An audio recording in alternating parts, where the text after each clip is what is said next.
Constructing your life is about much more than just building a bank account.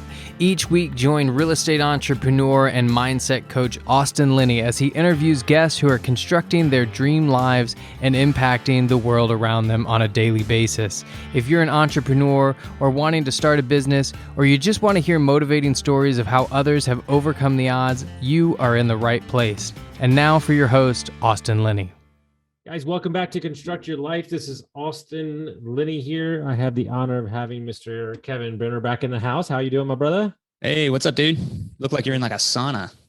I'm in one of my partner's big Airbnbs in the Smokies. I'm in the theater room. I had to flip it around to the wall because it's so dark in here you can't see me. So the theater room. Yeah, the theater room. Is that in the east wing or the west wing? What wing? Downstairs, left, okay. right wing. Okay. He's building an indoor pool as we speak. So yeah, So dude, we had you on last time, and we had a great conversation. You had a fund that you have since, we're pivoted into a new direction. You're doing Airbnbs. You just announced like last week, you've got a new salon.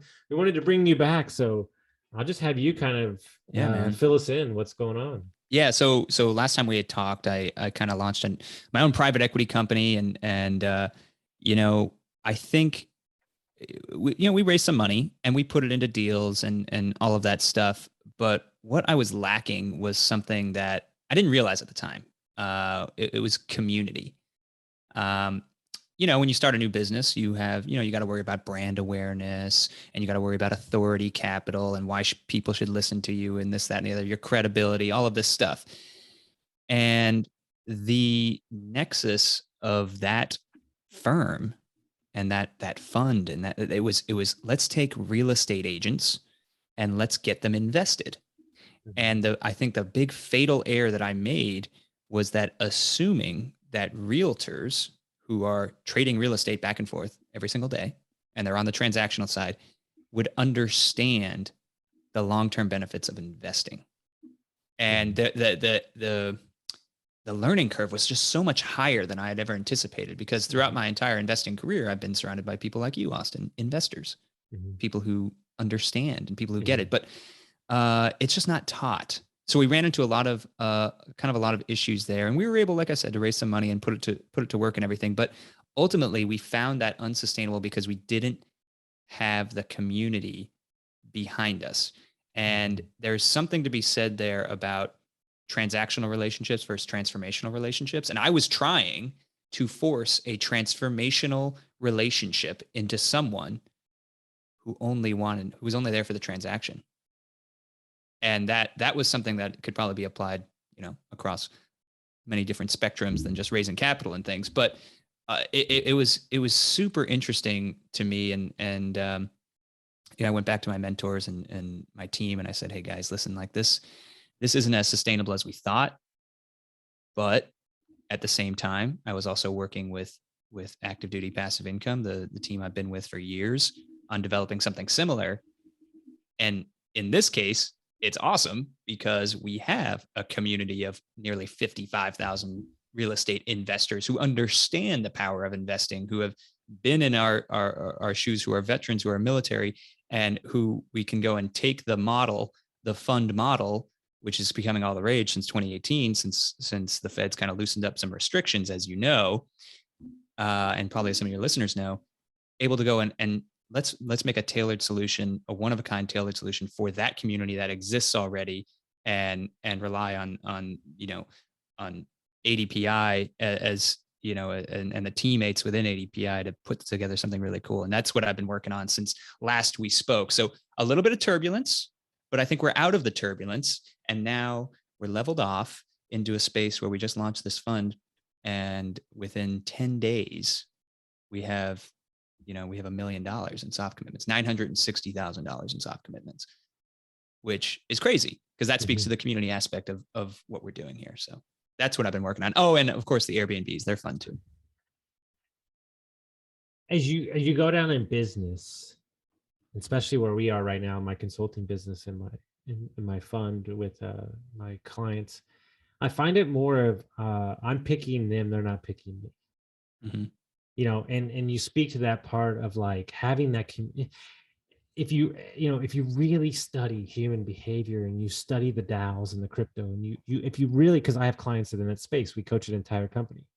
You really look at the mechanics of what that means. It's all community based. We're giving back the power to the people. Mm-hmm. And nobody that comes to work for me has ever asked what they're getting out of, like, what am I making? They're never asking. Mm-hmm. I know that y'all's community and the people that you're involved with, none of those people are asking what money we're going to make from it. They're asking, what can we do for others? And that's something that a whole community and a whole society and a whole business sectors are just going to be lining up to say, we're invested with these people because what they stand for. And in my opinion, that's something that's a lot, a more transitional, long-term kind of horizon view, because I'm not military, but I know I'm going to be invested in that fund just to say that I helped y'all on your mission. Yeah. And you want to know the thing that like hit me like a ton of bricks? I was up on stage and I was speaking. And there was maybe, I don't know, 60 to 100 realtors in the room, right? Something like that. And I did this whole pitch. It had nothing to do with the fund, nothing to do with my business. It was strictly an educational seminar on things that probably a lot of your listeners know about, like what's depreciation in real estate, why you should invest in real estate. Now, remember, the room is full of realtors. Why you should invest in real estate as a realtor. What does being a real estate professional mean in the eyes of the IRS? All of these things, right? Like, the basics to the investor. And we're talking about this, and you leave the stage, you go to the back of the room, and people come around asking questions, introducing, blah blah blah, all that stuff. And I'm talking to someone, and this person's a big time, big broker, grosses a couple $1 million personally themselves. And they asked me, they're like, hey, I'm kind of interested in this. What referral fee will you offer me to get into to refer you? And I was just like, that was the thing that hit me like a ton of bricks. I was like, it's all transactional. It was completely, what can you do for me? And that attitude has permeated sales. It has permeated real estate agents and brokers, because they don't see it as a transformation. They struggle to see the forest through the trees. Like, I don't have a referral fee. Being in this is going to transform your life. It's going to help you get out of selling, which is the one thing you're at the seminar for, by the way. It was a seminar, like the whole thing was put on to help realtors actually run a business and not just be salespeople. And it just, that was a thing where I had a heart to heart with my business partners after that. And I was like, this is not going to work. Like, if this is a sample size, this is not going to work. And we decided to pivot away. Yeah, I mean, it was really, really crazy to see night and day on the learning lessons we took from the old fund and the old firm to what we put in here. And like you were talking about with crypto and that side of it, like decentralized finance, it's exactly what it is. It's it's taking out the big, the big person in the middle, taking out the middleman and giving the power back to the people. And to a certain extent, crowdfunding is it's similar. There's still banks involved and things like that, but you're giving the power to the people to invest in things that they want to invest in. And you're getting rid of, to a certain extent, things like accredited investor status. Like, no longer do you have to be a millionaire to get in some of these funds. You're taking away the $50,000 minimum investment. You're taking away the layers and layers of fees. Dude, fees on like public REITs are ridiculous. Like, if you actually, like most people, Austin, are in their portfolio probably have like Vanguard ETF, which is, and it's a REIT pretty much. It's an E-REIT. That's what it is. But look at their, like, actually, if you care to do the research, look at the layers and layers of fees, because all they do is they invest they take retail people's money, like people like you and me and all the other millions of people, and they go and invest that into other funds, and those funds go and invest it into other funds, and those funds go and invest it into real estate. And every person along that chain takes their management fee and their cut and this and that and the other. And you want to know who gets screwed? Us. And no, But that is crazy to me, man. It's just crazy. nobody's taking the time to understand Yeah. like But it's how this money is basically just shoveled around a couple Mhm. times and everybody gets a little piece and then you take your little 8% Yeah. and it's like great, right? Yeah. And obviously, I'm glossing over and that, everyone's situation is different. So, but all I'm saying is pay attention to how this works out. And that's what excites me, honestly, about the decentralized world, because when things are recorded on the blockchain and everyone can get a look at them, it's all public knowledge. Mhm. You're taking away that that shroud of all of these, of all these things that are happening in the background. You can go and say, hey, wait a minute, this isn't right. Why are you Mhm. involved in this? This Mhm. is no, this is not cool. And I think that's when you're looking at D apps and some other things, that's a lot of the framework for what we're going to see in the future here is super exciting in the finance world. But yeah, man, I I was astounded doing the research and figuring this out. So that definitely inspired ADPI Capital and the things that we're working on now. I'm curious from a different point of view, and I know y'all are mission driven people, but there's a lot of people in the fund, a lot of people that are, upper management that put this thing together and got everything going. How do you create an environment and a culture where so many people get their voice heard, but also don't step on each other's toes? Have you had any Yeah. Yeah. things No, like I that? love that. I'm sure we didn't, create this, coin this term or anything like that. But Mark-Jan Sitch, the founder of ADPI, he and some of the other founding partners, they have this thing called stakeholder capitalism. That's what we call it in at the ownership level. We call it stakeholder capitalism, and it's pretty much you are given a responsibility. You are a stakeholder to set up XYZ, whatever part of the company that you're setting up, and you take ownership of it. And we all kind of subscribe to that extreme ownership mindset, and we all work together. And if we need something that is someone else's responsibility, then we go and ask, and we get that done. And there's no, there's no like problems like storming and norming and conforming and stuff that you have with like a hierarchy. Be like, oh, I can't ask him because I don't want to look bad, or I can't ask her because I don't know. No, you're a program manager, so manage your program. And that's, most startups, if you think about it, start on this kind of horizontal org chart, right? And eventually, as as companies grow, they get more vertical, because people have more responsibilities, managers, that's just part of it, right? But on these individual programs and these individual entities that are under the ADPI flag and umbrella, the owners are all stakeholders, and we're all responsible. So we all have our own dictated roles and responsibilities. And the amount of ownership and equity that you get in that project is strictly tied to your roles and responsibilities. No questions asked, just is what it is. Mhm. So, and that I think has helped by being open and honest, and everyone knows what everyone else is doing. Everyone knows what everyone else's stake is, all of that stuff.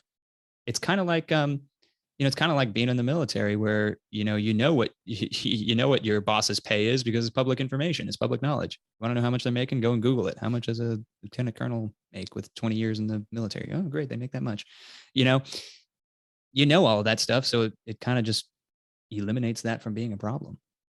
So a lot of people, especially when they create something like you did, which is a fund, and you got a name and you got branding and you birthed it and you took on money for the first time, and a lot of people when they have to pivot to the new idea or pivot to the new business or change their life around, their identity is tied to that thing they do.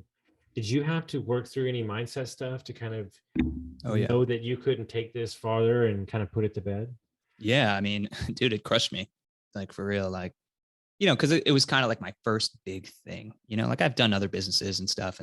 But when you think about being, for me, I had blown this idea up in my head. I'm a fund manager. Like, this is what I've always wanted to do. I'm going to start my own thing. I'm going to do my own thing. And what part of the realization of launching this new venture compared to the old venture where I had partners, right? But I was effectively, I was the HMFIC, and I won't say that what that means, but like I was the guy, and I had that weight on my shoulders, and I took it very seriously. But when I was also, that's great when you're growing something, but when you're ending something too, you're also the guy. And that, that fear of, I think, I had read somewhere that there's no real decisions in life. Everyone knows the right thing to do. They just don't want to admit it.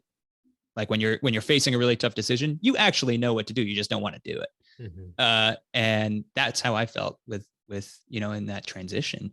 I knew what I knew what needed to happen. I knew we needed to stop hemorrhaging cash on marketing and things. I knew that it wasn't working, but I wasn't ready to give it up. And finally, when I said, you know what, talk to your mentors, you talk to people in your circle, and they say, the best entrepreneurs out there are the ones who can walk away and from a bad idea. And right, but I will tell you, it's always darkest before the dawn and all of that stuff. So I went through some struggles there, but I came out the other end knowing what works, what doesn't work, how to reshape this fund, how to identify your clientele, how to motivate a community and leverage an existing community to go and do something even bigger, better, more special, more effective, and more profitable.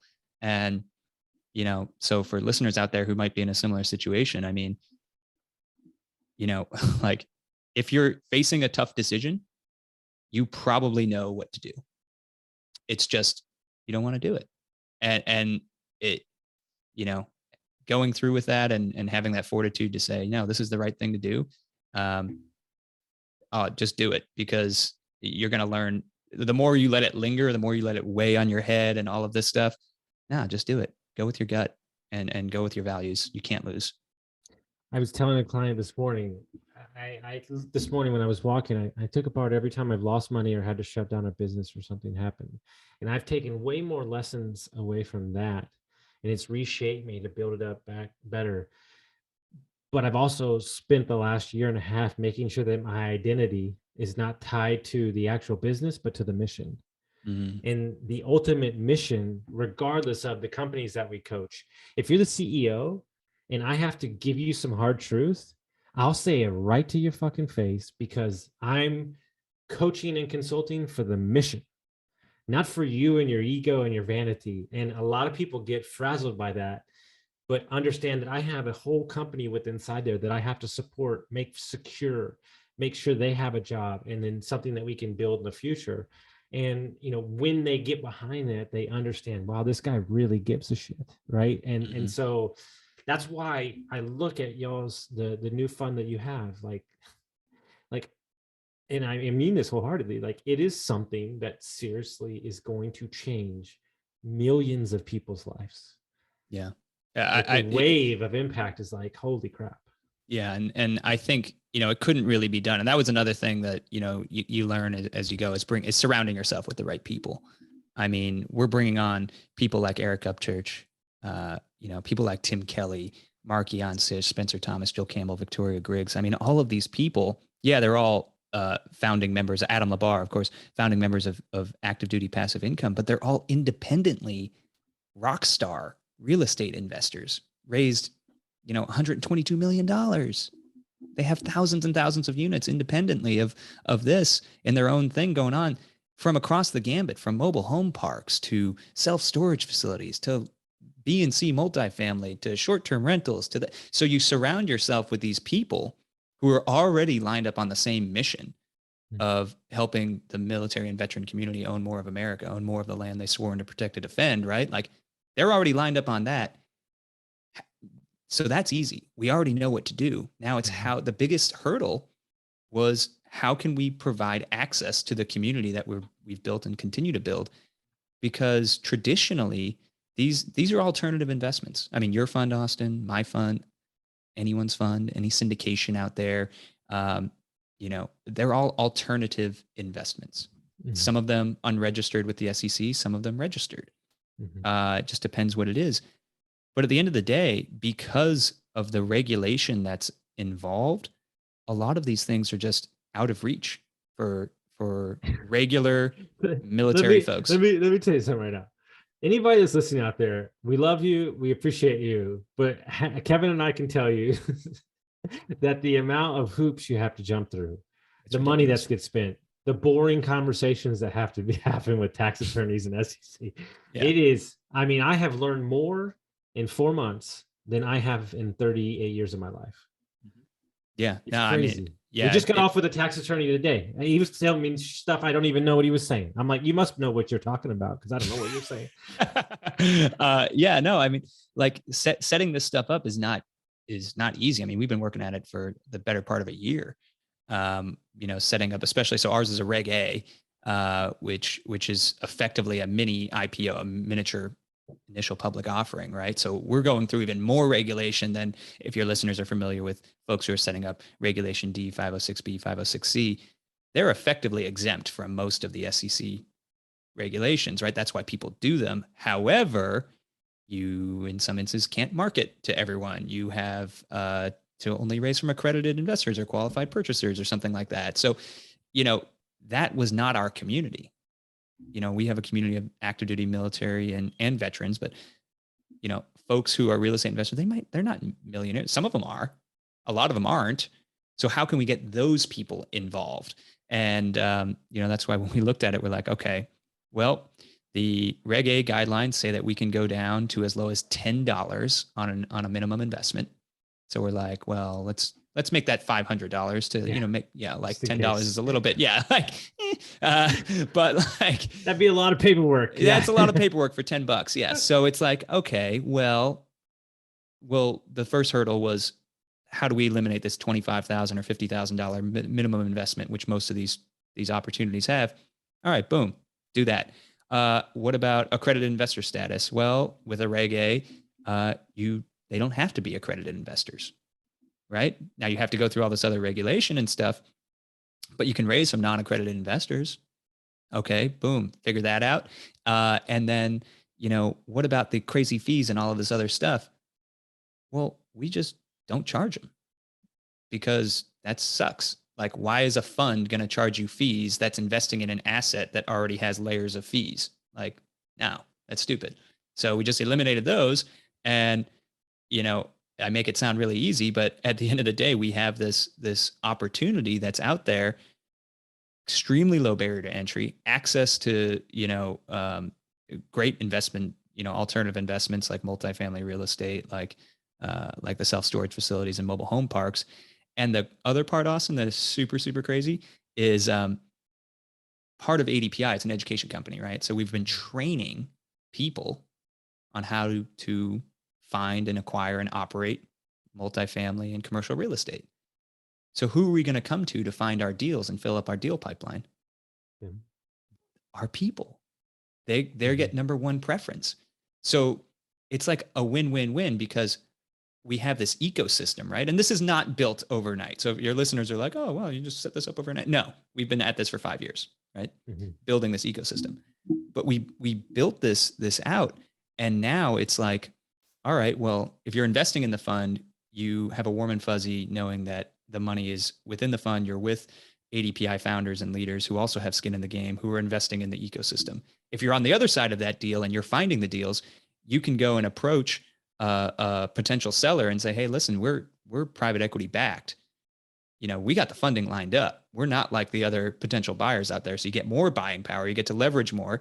And oh, by the way, you also get the experience of, all of the ADPI team behind you. So it's like this really, really cool thing. And I tell you what, for the future, once we get this first one underway, and we put that money to work and get it in, we're going to be looking into more exciting things like cryptocurrency, like so my client just bought his company last week, and we're coaching the whole company. We're launching like crazy with Nifty Blocks. It's the whole crazy stuff's coming, but we set a marker. We made a note to start discussing this in July, where we cleaned up some of this stuff in his company. But what I'm seeing, and just because I'm coaching a bunch of different companies in the crypto, somehow I jumped into the crypto space for mindset coaching and business consulting, which is hilarious because half the time I'm writing notes down because I don't even know what they're talking about. You're like Googling what they're saying. True story. I had my consultants come on the team and we were talking to his whole company of 18 people. And I was like, okay, guys, here's the deal. If you hear stuff you don't know, just write it down. I'll tell you later what it means. And they're like, okay, good. Because we don't know.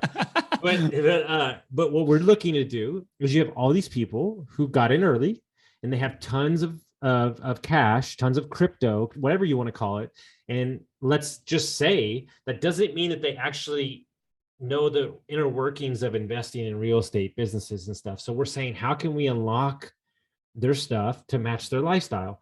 And so what we're playing around with is creating a DAO all of crypto money to invest in short-term rentals and call it the Nomad Pads, and then create a network of Airbnbs everywhere where these people that work from their laptop can take a subscription model and go around the world, through they're invested in it, right? And so like you tell me that, and like I can literally just put everything else down and just build out like Portugal, Spain, France, blah, blah, blah. And it's great because you need cash, but here's what we're working towards. That's really the rub, is how do we keep the money in the crypto fund and then leverage it against the fund so we actually don't have to transact the cash out of it.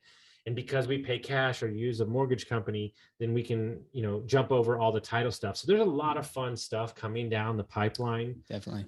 We talked about they're turning me into an NFT in the next couple of weeks. So I'm excited. I need to get that. I do. Wait till I show you. It's gonna be one of those pixelated ones, dude, so it's all like different. I'll bring up the picture. I'll show you on here. It's crazy, dude. But there's so much fun stuff. We talked about doing coaching calls in the meta universe where we're walking through the forest, like on the coaching calls, like, or playing golf while we're coaching. Like this is, it's fun stuff, wild, man. I love cool stuff like that. And I think the thing that because I have a new client that I started coaching yesterday, who was one of the first people at Alien Worlds, and she has since took a year off and now she's back. I'm sitting on the call and I'm thinking to myself, I need to think bigger. Like she was expanding my mind on like these things. And it's just crazy to be around all these amazing, smart people. And I think that's something, you and I are in the education space. That's something that we take for granted, to just be around people always pushing it and innovating. Like it's something that I really cherish, to like always see the next thing. Yeah. And it's what I relate to. And it's funny that you say this about this crypto stuff. So I went on Udemy like 2 weeks ago and I just bought, it was like, whatever, $50 or something like that, but it was a complete course. Because I felt like I am way behind, so I went and bought this course and I'm going through it.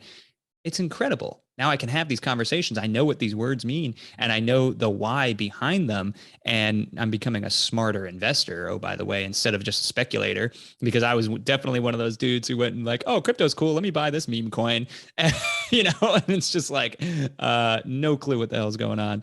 But what I like when I think of Web3 and the metaverse and all these D apps and everything, it's like it had to be when the internet was first coming out and going commercial, because it was all about what problems can I solve. And what we, at that time, if you think about it, the problems that you were solving were, like just connecting people to services and they wouldn't have to leave the house anymore because they could do it all from their personal computer and all that stuff. And that took 20 years to develop, maybe more. And now it's kind of the same thing, but over the last 30 plus years, we've put all these middlemen in the way, all of these roadblocks. And what the decentralized side of the house is doing and saying like, no more of that, direct to service. And all of these D apps are coming out with all of those things. I mean, there was one that I had researched just for fun, and it was like it was their thing. It was called STEPN, I think, and they have their own coin, obviously, and their coin funds their project, like a lot of these utility tokens do. But it was their thing was make your steps count, and it literally gave you cryptocurrency based on your step count daily. And it was just like, now, who knows if it's valuable and all of this stuff, you want to go and research it, go research it. You're listening to this. I don't know. I'm not your crypto advisor. I'm just saying that this is, there's utility behind these things, and they they have, they're all funded by these utility tokens, and those tokens carry value. So if you're looking at a project and you do the research on a certain cryptocurrency and know that it's a utility token, and you know that, hey, this project is like really freaking cool and it's going to change the world, then yeah, its value will probably go up. And that's how you can look at it, because that's a lot of beyond your main coins of Bitcoin and Ethereum, your main ones, all these other ones, these altcoins, they're all projects. They're all, hey, how can we want to change the world in this way? We want to change Web3. We want to build this D app to connect this on the blockchain. It's the Wild West, but you can find this out. You and I are getting a little older. We've been in business a little bit, and the things that excited me in the beginning, they don't excite me like they used to. I actually think the other way. And what I mean by that is, somebody asked me on a Airbnb talk that I was talking, like, if you could go back and do it again, what would you do in Airbnb? And I said, I would create a cleaning company. Yeah. And it's like when you're young and you're excited, it's like, I want all the flash, I want all the stuff. And it's like, what people don't understand is the crypto, the space is smart contract. That's what it's about. NFTs, crypto, all that stuff. It's smart contracts. And so when you look at a place like Airbnb, you look at a system like, what I love about Airbnb is that people are naive to think that it hasn't been around for like 60 years. Like, there were people renting their houses out in Florida on the beach. It wasn't called Airbnb. It wasn't called HomeAway. And so that is always going to stay. And so what I found, and I'm curious to get your opinion as we move to talk about Airbnb a little bit, what we've decided to do as a company is, I would rather invest in markets and pay a higher dollar, but know that the infrastructure, the government, the city government champions it, loves it. And that's what we decided to do. So we're paying a little bit more, but that's what we decided to do. You look at Atlanta, like Atlanta just, like they just basically like wiped away with them. Like the laws are almost ridiculous, right? And so I think we need, people aren't paying attention enough to know that, like, there's reasons behind why we're investing in certain markets. And I think people are just saying, well, put up an Airbnb, do this, do that. And so, what's kind of your take on the Airbnb market and what you look for? Yeah. I mean, I think there's, when we talk about it, I think there is a sustainability issue, because governments, I mean, you can talk politics, you can talk about the hotel lobby, you can talk about all of this stuff. But when you look and you follow the money and you realize that Marriott just bought a massive portfolio of short-term rentals that I'm sure they're going to be hooking up their point system to in the near future and allow people to stay with points. The hotel lobby is always going to win here. The Airbnb hosts are the little guys and girls. And yeah, I mean, compliance is huge. Finding that the best place to invest in these things is, kind of that new kind of cute town that people want to be. And you can, it might not be the largest city in the world, but it might be on the outskirts or a suburb of a major metro or something like that, where people want to be and where people are going. Find that place where it's still small enough and you still have some maneuverability and the hotels haven't moved in and just destroyed everything. And you can probably find some success. But really, I mean, I think I'm interested where the industry is going to go, because it's driven by the guests, right? Like, guests they know that they can now, short-term rentals are popular. So they know that, like, hey, I don't have to get a hotel room if I don't want to. And when you look at the model and you realize this hotel room is $399 a night and it's one room, and I can get an entire house with a backyard, a grill, and all of this stuff and live more comfortably for the same exact price. Yeah, I'm going to do that. And, I think it's important for hosts who are new to Airbnb to not get trapped in this race to the bottom and saying, oh, well, I just got this 1-bedroom apartment and there's a million other of these listed on all the different platforms. And now I'm in a race to the bottom with, $60, $70 a night. Problem with that is, obviously you're capped at what you can price. by the market because there's so much. And then of course you attract the wrong kind of guests, the people who are saying like, oh man, I could totally mess this place up. It's going to cost me $300. Who cares? So on the whole, I'm interested where the short-term rental market is going to go. I feel like states at the statewide level are going to start regulating it. And that's what Virginia is doing. In fact, they're passing laws right now to regulate it at the statewide level to say, hey, if you got a short-term rental, here's the tax, pay to play. That's what it is. Which I'm totally okay with, but where I have an issue, and we saw it in San Antonio, especially in Austin, like the state makes the sweeping, whatever you want to call it, but yet they have no manpower to back it up. So it's like, we're kind of in a, but I agree with you. Like the place I'm in right now is, $1,200 a night.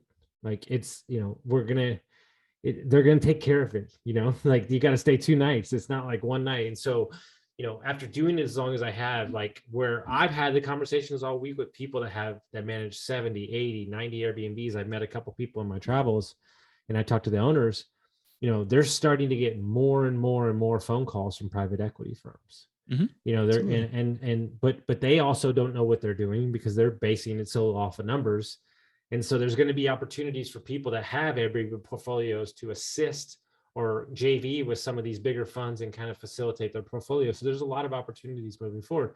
But what we're actually going to do is Friday, we're looking at a piece of land where we're going to start building our own Airbnbs. And we're going to sell those Airbnbs to other people along with our management, and then keep 3 or 4 for ourselves, and then kind of rinse and repeat that model because we're just not seeing the value in the market in the turnkey sector because the prices are just so elevated. So we're either doing huge remodels or we're going to be developing our own is kind of where we see the 2 markets for us right now.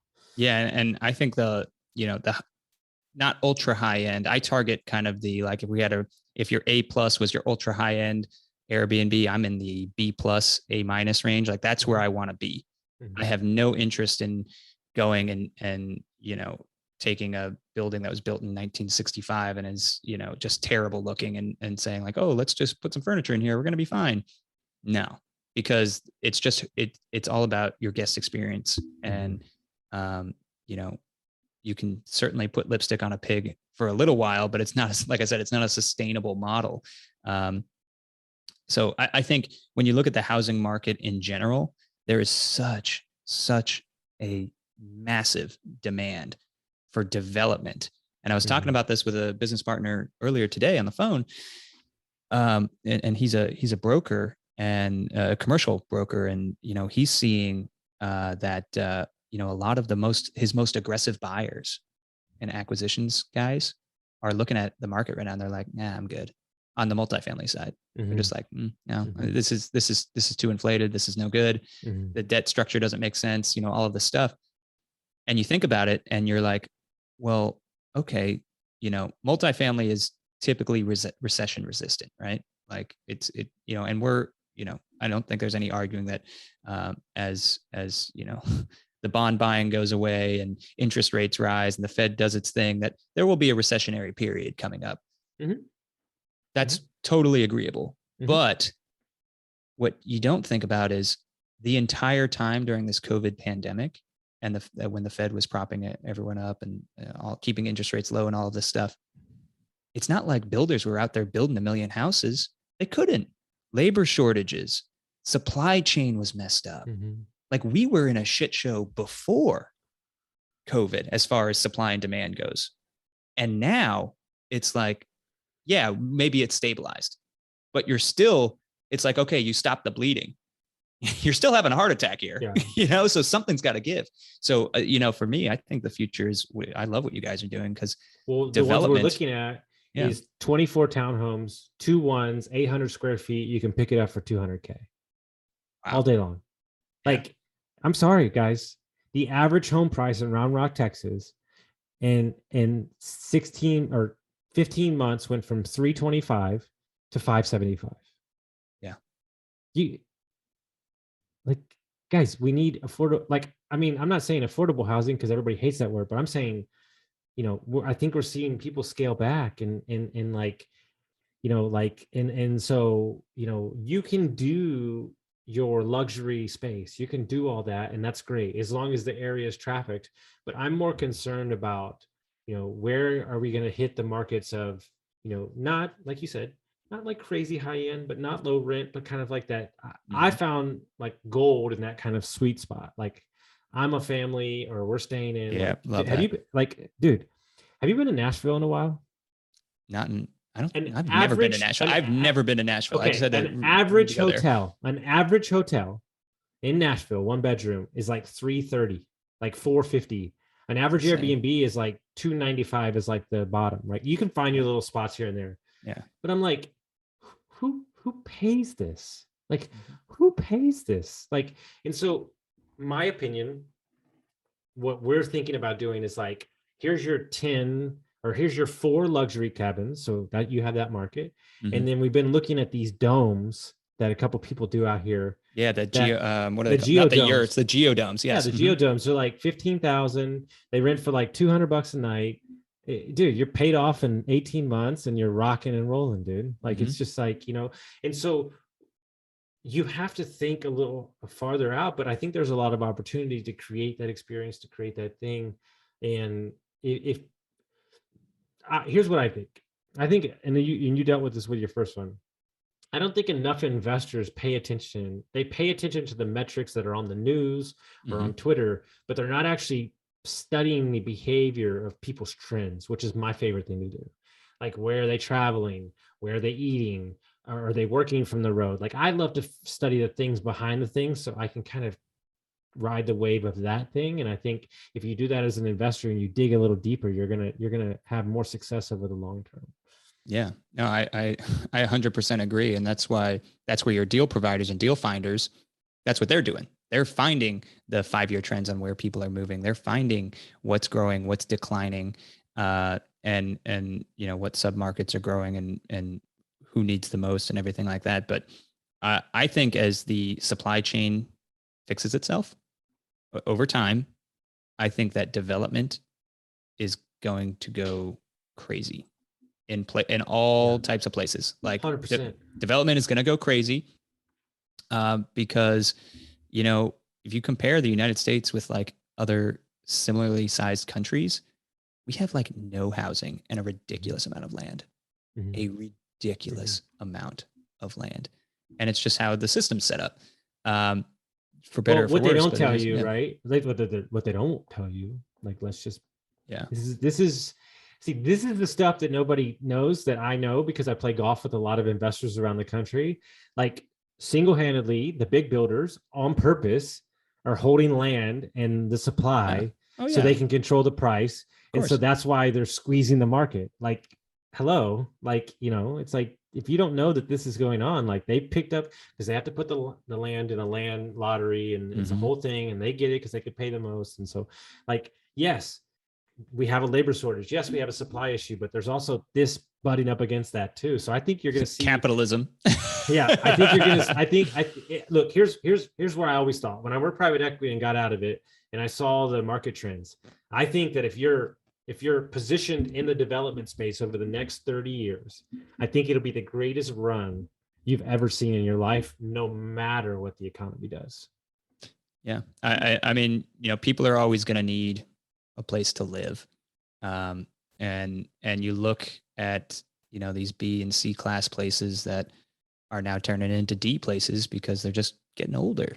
And you look at these other, what's becoming a B class is a 2000 build or a 2005 build or something like that. And you're like, wow, I thought this would last a lot longer. And to a certain extent it does on the commercial side, but you look at where the market is going, and it, there's still a ton of people in the country. There's still not enough single family homes.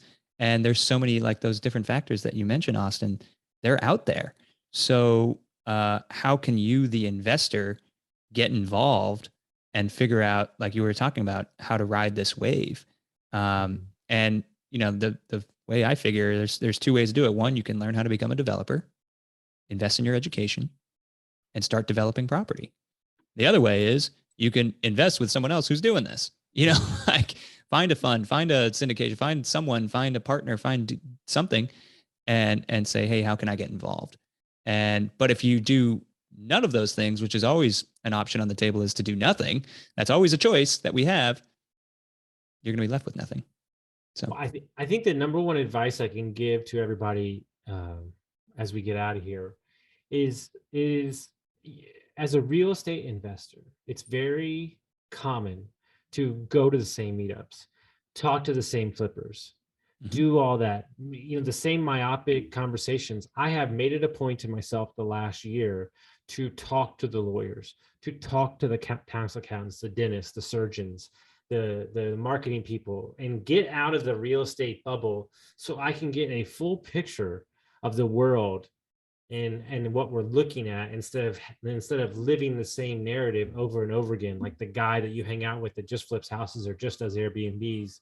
Like you have to get a full picture of your investing portfolio. And as I get older, there's layers to this thing, and it's 9 layers deep. And so my suggestion to you would be, if you're a real estate investor and you're looking for private lenders or you're looking for syndication partners, go to the doctor convention. Don't go to the real estate convention, because then you're the real estate guy at the doctor's convention instead of the real estate guy at the real estate convention. Yeah, it's like big fish, small pond kind of a thing. The problem is when you go to the doctor's convention, they start talking about doctor stuff, and you're like, well, you find a common ground. You're like Leonardo DiCaprio in Catch Me If You Can. I concur. Yeah, I concur. You concur? I love it.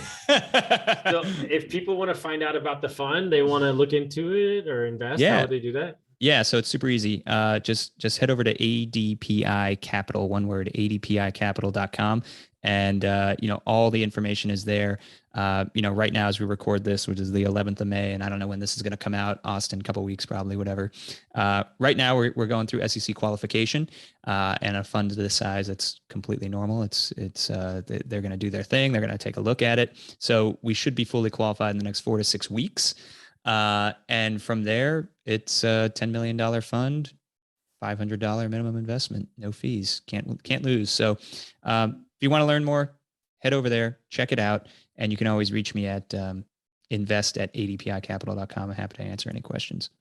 I love it. Well, I'll probably run through all the founders over the next couple of months so I can give them some love. Eric was like number 7 or 6, and I haven't had him back on yet. So we're almost at 400. So it's time to have him back on. But well, he told me today. I told him I was going on your show. He's like, "Hey, tell Austin I said hi." And I was like, "All right, yeah, I got you." Yeah, I love it. I'm gonna send him a thing. We'll get him back on. He's too busy buying storage units, but apparently, yeah. Yeah, but guys, if you love this episode, send it to a friend, and we'll see you next time.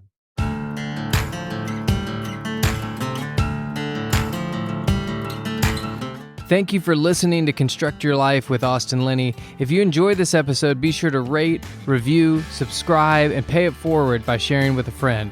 Most importantly, take this opportunity to start constructing your life by taking immediate action on what you learned. For show notes, resources, and more information on one-on-one coaching with Austin, visit constructyourlifepodcast.com.